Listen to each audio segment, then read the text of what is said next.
السلام عليكم ورحمة الله وبركاته. ازيكم يا جماعة، عاملين ايه؟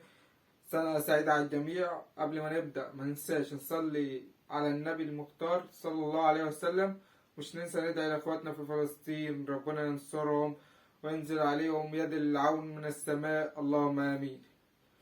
قبل ما نبدأ كده، اللي لسه أول مرة يا ريت يشوفني، يا ريت مش تنسى تشترك في القناة، تحط اللايك بتاعك جميل، مش تنسى تقول رأيك في الكومنتات، ويلا بينا نبدأ الفيديو. الزمالك فاز على سجرادة الأنجولي 1-0. أداء باهت، أداء غير مقنع، ولا من المدرب معتمد جمال ولا اللعيبة. الزمالك بيلعب بطريقة باصي لزيزو زي في المنتخب كنا بنباصي لصلاح. انت دلوقتي مفيش حلول عندك خالص غير زيزو. زيزو المناسبة لكل الأصوات دلوقتي بتنادي على إن زيزو يطلع يحترف. مفيش حد غير زيزو في مصر كلها شكل كده. فالمهم كل الاهلاويه وكل الانديه المنافسه عايزه زيزو يحترف عشان بعد كده تحاول تجيبه تاني، والشغلانه اللي هي المعروفه دي.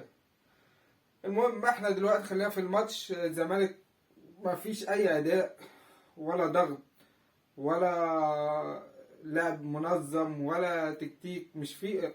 هتقولي مثلا اللاعيبه منهكه بدنيا، احنا اخر ماتش لاعبينه من 6-7 ايام. مفيش. الزمالك الصراحة منهار. الزمالك محتاج مدير فني.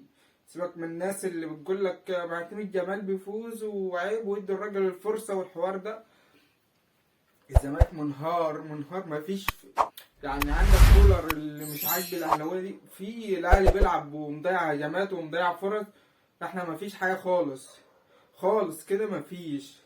يعني انا النور قطع عليا قبل الماتش عشان جيت افتح النت على التليفون، برضو مفيش شبكة عشان النور قاطع. سبت البلد اللي انا فيها والله ورحت اتفرجت في بلد تانية. اتفرجت على الماتش. ماتش ممل. مفيش. عيان بيلعب ميت، يعني فرقتين ضايعين عاملين زي الاهلي امبارح برضو وشباب بلوزداد، خصوصا الشوط التاني. بس مش موضوعنا، خليهم عيانين وميتين مع بعضهم. المهم احنا فريق الزمالك وفريق سجرادة الفرقتين عيانين، واحد عيانة والتانية ميتة.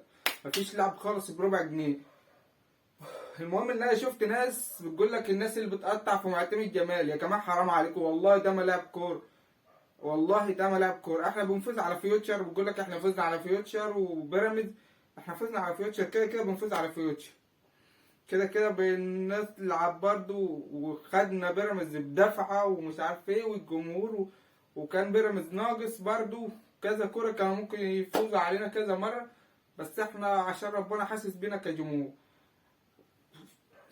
في اخر حاجه لمجلس الاداره، احنا عارفين النادي انتوا جايين على النادي خرابه والارض المحروقه زي ما بيقولوا.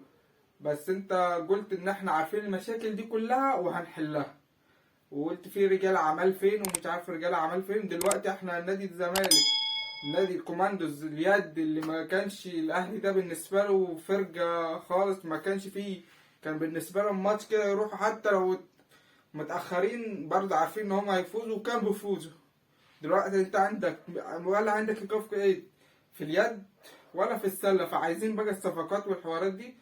انت اللعيبه كلها مشيت، المميزين في اليد خلاص ما عادش. فانت لازم ترجع تاني اللعيبه ديت، او تشوف لعيبه مميزه تجيبها، عشان لازم نرجع تاني زي الاول يد وسله. الزمالك لازم موضوع سبورتنج لشبونه توصل لحل بسرعه وتشوف، لان الزمالك احنا بنلعب برؤى والسيسي 2-8. شفت الرؤى وعمرو السيسي 2-8. تخيل انت جيت المدرب معتمد جمال، اي برضه عنده فقر في الفريق، فقر رهيب جدا. بس برضه الفريق يعني يجي طلع شيكابالا ونزل عمرو السيسي ك8 مع رؤى. فجأة تتخيل يعني. شوف انت مفيش خالص. احنا لو بنلعب بس برضه معتمد جمال لو بيطلع لعيبه من الناشئين كان افضل من الاشكال دي، واقسم بالله افضل. ده مفيش كرة صح بيلعبها صح. لو هي يلعب كرة الصح الوحيدة اللي هو بيرجعها ورا.